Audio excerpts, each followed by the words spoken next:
Guys এটা কথা কওঁ, আগতে যে আমাৰ যে ফেচবুক আছিল, সেই ফেচবুক অনলি ফেচবুক আছিল, কিন্তু এতিয়া মানে কি হ'ল ফেচবুক পেজ। কিন্তু ফেচবুক পেজ হোৱাৰ পিছতে মানুহবিলাকৰ মানে এনেকুৱা হৈছে, এই দেখাক দেখি আৰু এই মানে মোৰো সেই একে গতি, আপোনালোকৰ চবৰে বাৰু মানে এনেকুৱা হয়। ফেচবুক পেজটো খুলি লওঁ, লাইক আহিব, ভিউজ আহিব।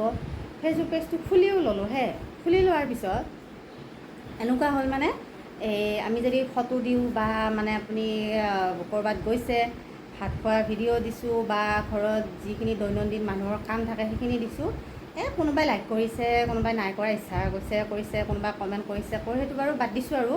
কিন্তু তাততো লাইক ভিউজ নাহে।